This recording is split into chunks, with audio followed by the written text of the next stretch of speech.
Sophia Loren, cette figure emblématique du cinéma mondial, représente l'incarnation parfaite du rêve italien post-guerre, une ascension des abysses de la pauvreté vers les sommets éblouissants de la gloire hollywoodienne.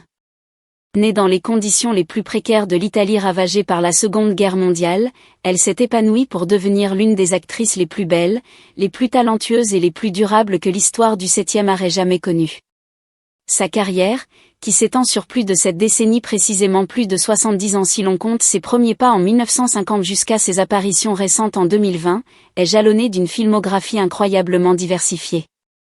Parmi ses œuvres phares, citons Orgueil et Passion, 1957, La Maison sur la colline, bien que moins centrale, souvent évoquée dans ses collaborations hollywoodiennes, Mariage à l'italienne, 1964, Les Grincheux 2, 1995, et surtout La Ciociara, 1960, pour lequel elle a reçu l'Oscar de la meilleure actrice en 1962, le tout premier décerné à une performance dans un film non anglophone, marquant un tournant historique pour le cinéma étranger aux Academy Awards. À l'âge vénérable de 90 ans, atteint en septembre 2024, les inexorables réalités du vieillissement ont rattrapé cette divinité de l'écran argenté, autrefois symbole de sensualité méditerranéenne et de force indomptable. Ce récit explore le chapitre final de l'histoire extraordinaire de Sophia Loren, de la déesse intouchable des années d'or d'Hollywood à l'événement tragique qui l'a conduite à l'hospitalisation en 2023. Plongeons dans le destin poignant de l'une des dernières survivantes de cette ère légendaire, examinant ses derniers jours avec une profondeur qui honore sa résilience inébranlable.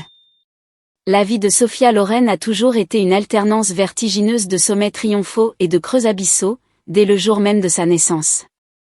Les expériences de famine, de peur et de privation extrême pendant la guerre ont forgé en elle une détermination farouche et un effort incessant, transformant une enfant fragile en une icône indestructible. Avant de devenir l'égérie de beauté qui éblouissait les cinéphiles du monde entier, Sophia a enduré une enfance marquée par une misère sévère et une quasi-itinérance au milieu des dévastations de Naples pendant la Seconde Guerre mondiale.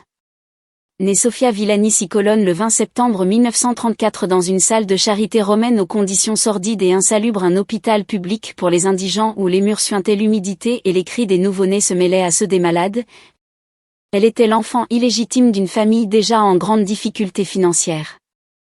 Sa mère, Romilda Villani, une beauté napolitaine ambitieuse qui rêvait d'une carrière d'actrice inspirée par les stars muettes comme Greta Garbo, avait succombé à une brève liaison avec Riccardo Cicolone, un ingénieur en construction issu d'une famille modeste mais qui refusa de reconnaître l'enfant et abandonna rapidement la mère et la fille.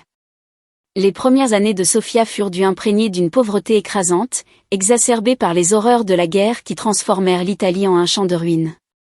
Sophia Loren elle-même décrit cette période comme un cauchemar incessant de misère, de peur et de faim, alors que les bombes alliées et allemandes pleuvaient sur sa ville natale de Pozzuoli, un faubourg industriel de Naples. Les rations alimentaires étaient si rares que la famille survivait souvent avec des miettes de pain durci, des légumes sauvages cueillis dans les décombres ou des soupes diluées à l'eau. La jeune Sophia, âgée de 5 à 10 ans durant les années les plus intenses du conflit, 1939 à 1945, endura des périodes de famine prolongée qui retardèrent significativement sa croissance physique. Maigre, frêle, avec une peau pâle et des yeux hantés par la terreur, elle ressemblait à peine à la beauté plantureuse, aux courbes généreuses et au regard magnétique qui définirait plus tard son image iconique. Pourtant, avec la grâce légendaire qui la caractérise encore aujourd'hui, elle reconnaît qu'il y a eu beaucoup de souffrances, simplement passer chaque jour était un accomplissement. En ces temps incertains, où les sirènes d'alarme hurlaient nuit et jour et où les familles entières se terraient dans des abris improvisés, survivre était une lutte quotidienne. La fillette timide et sous-alimentée, souvent vêtue de haillons rapiécés, errait dans les rues bombardées, évitant les éclats d'obus et les patrouilles militaires. Avec un père absent qui refusait catégoriquement de les soutenir financièrement, Riccardo Cicolone nia même la paternité jusqu'à ce que Sophia, adulte, le force à une reconnaissance légale pour des raisons administratives. La famille de Sophia eut le plus grand mal à joindre les deux bouts. Pour subsister, sa grand-mère maternelle, une femme rusée et résolue nommée Luisa, transforma leur modeste salon en un pub clandestin, un de ces établissements improvisés qui pullulaient dans l'Italie occupée. Romilda, la mère de Sophia, y jouait du piano avec une passion mélancolique, interprétant des airs populaires pour distraire les soldats américains, les GI, qui fréquentaient l'endroit en quête de réconfort loin du front. La tante de Sofia chantait des chansons traditionnelles napolitaines, des tarentelles enjouées ou des ballades poignantes qui évoquaient la nostalgie d'une Italie pré-guerre. Trop jeune pour servir de l'alcool, elle n'avait que 8 ou 9 ans, la timide Sofia aidait en servant les tables, en portant des plateaux de verres ébréchés, et en faisant la vaisselle dans une bassine d'eau froide. Ce fut son premier contact humble et involontaire avec le monde de la performance. Entourée de musique, de rires forcés et d'histoires de guerre, elle observait, absorbait, et développait inconsciemment un sens inné du timing et de la présence scénique. Ces soirées bruyantes, illuminées par des lampes à pétrole faute d'électricité, contrastaient violemment avec la peur omniprésente des bombardements. Pourtant, elles instillèrent en elle une familiarité avec le public, une capacité à capter l'attention même dans le chaos. À l'adolescence, Sofia s'épanouit physiquement de manière spectaculaire. Ses épaules larges, héritées d'une constitution robuste malgré la malnutrition, s'accompagnèrent d'une poitrine naissante et d'une silhouette qui attirait les regards. Sa beauté indéniable, avec ses yeux verts expressifs, ses lèvres pulpeuses et ses cheveux noirs cascadants, devint évidente. À seulement 15 ans, en 1949, elle participa au concours Miss Italia sous le nom de Sofia Lazzaro, un pseudonyme choisi pour évoquer la résurrection, comme Lazare sortant du tombeau, symbolisant sa renaissance des cendres de la guerre. Bien qu'elle n'ait pas remporté la couronne principale, attribuée à une concurrente plus conventionnelle, sa prestance élégante et son charisme naturel attirèrent l'attention des juges et des producteurs. Une jeune fille aux rêves grandioses, bien éloignée des décombres et des ruines qui l'entouraient encore, elle vit là une porte vers un avenir radieux. Le chemin vers l'écran argenté s'ouvrit rapidement, elle s'inscrivit à des cours de comédie à Rome, obtenant de petits rôles au cinéma. Ce fut le producteur Carlo Ponti, un homme d'affaires avisé de 37 ans, qui s'intéressa particulièrement à elle. Fasciné par son potentiel brut, il la prit sous son aile, lui donnant son nom de scène définitif Sophia Loren, plus fluide et internationale, et s'engagea à façonner cette aspirante en une véritable vedette. Après des rôles mineurs dans des films comme Quo Vadis, 1951, où elle apparut en figurante parmi les foules romaines antiques, Sophia Loren connut sa percée décisive en 1954 avec sa performance acclamée dans L'Or de Naples, L'Oro di Napoli, un film à sketch réalisé par Vittorio De Sica. Incarnant une pizzaiola napolitaine pleine de vitalité et de sensualité, elle captura l'essence du néoréalisme italien, authenticité, émotion brute, et une beauté terrax en grave terre. Cette même année marqua le début de son partenariat légendaire avec le séduisant Marcello Mastroianni dans La chance d'être femme, Peccato che sia una canaglia. Au cours des années suivantes, elle enchaîna les films italiens, incarnant des femmes séduisantes, sexuellement confiantes et maîtresses de leur destin, des personnages aux antipodes de la pauvreté et de l'impuissance qu'elle avait endurée enfant. Ces rôles, souvent écrits pour mettre en valeur sa sensualité méditerranéenne, la propulsèrent comme un symbole de la femme italienne moderne, libérée des chaînes de la tradition.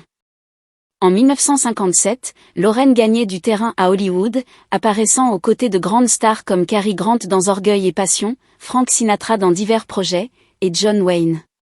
Elle consolidait ainsi son image de symbole sexuel international, avec des courbes qui défiaient les standards hollywoodiens anorexiques de l'époque. Mais l'apogée de sa carrière précoce vint avec sa performance bouleversante dans La Ciociara, 1960, réalisée par Vittorio De Sica. En tant que mère veuve protégeant sa fille adolescente dans l'Italie en guerre, elle livra une interprétation terrax en grave terre, sans glamour, cheveux emmêlés, visage sali par la poussière des routes, yeux remplis de désespoir. Cette performance lui valut l'Oscar de la meilleure actrice en 1962, le premier pour un rôle en langue non anglaise. Après une jeunesse passée à esquiver les bombes et à souffrir de la faim au milieu de la dévastation, 25 ans plus tard, Loren se tenait sur la scène des Oscars, les yeux embués de larmes, serrant la statuette dorée qui cimentait son ascension improbable au sommet. De la pauvreté au sommet de la célébrité internationale, à l'âge de 30 ans, Loren avait réalisé une ascension fulgurante, alimentée par un talent inné, une détermination farouche, une beauté époustouflante et une volonté implacable de survivre. Mais même en profitant de la gloire et de la fortune croissante, ses plus grands succès étaient encore à venir. Avant d'explorer sa vie personnelle, examinons ses rôles emblématiques et controversés. En 1961, elle joua aux côtés de Charlton Heston dans El Cid, consolidant son statut de star internationale. Le réalisateur Anthony Mann déclara que Lorraine apportait une chaleur et un glamour authentique au rôle de Chimène, une princesse espagnole passionnée. Cette même année, la Ciociara réitéra son triomphe oscarisé. Au milieu des années 1960, Lorraine équilibra blockbusters hollywoodiens et films internationaux acclamés. En 1965, dans Lady L, elle incarna le rôle charmant et manipulateur d'une veuve d'aristocrate âgée aux côtés de Paul Newman. Bien que différent de ses rôles précédents, elle y apporta complexité et intrigue, prouvant sa versatilité. À la fin des années 1960, elle tourna avec Gregory Peck dans Arabesque, 1966, et Marlon Brando dans Une comtesse de Hong Kong, 1967, de Charlie Chaplin. Malgré la puissance des stars, les critiques estimaient que ces rôles ne capturaient pas pleinement ses talents, souvent relégués à des figures décoratives. Les années 1970 la virent se concentrer sur la maternité tout en maintenant des films de qualité. Sunflower, 1970, nominé aux Oscars, fut sa dernière collaboration majeure avec De Sica. En 1974, Le Voyage et un remake de Brief en Kunte pour NBC permirent de montrer sa vulnérabilité romantique à un public américain élargi. En 1976, un rôle de soutien dans le thriller The Cassandra Crossing marqua les esprits par son élégance. En 1977, réunie avec Mastroianni dans Une journée particulière d'Ettore Scola, elle incarna une femme au foyer solitaire sous le fascisme, dans Une rencontre fatidique. Sa performance subtile lui valut son 7e David di Donatello et un succès au box-office américain. Malgré moins de rôles, Lorraine maintint son statut grâce à des collaborations avec De Sica et Scola. Dans les années 1980 à 1990, sélective, elle se concentra sur famille et entreprise. Nomination Golden Globe pour Prêt-à-porter, 1994, succès commercial avec Les Grincheux 2, 1995, aux côtés de Walter Matthau, Jacques Lémon et Anne Margret. Sporadiquement, entre Inconnus, 2002, par son fils Eduardo Ponti. Retour hollywoodien en 2009 avec Nine de Rob Marshall, rôle de mère de Guido Contini, nomination Screen Actor Guild.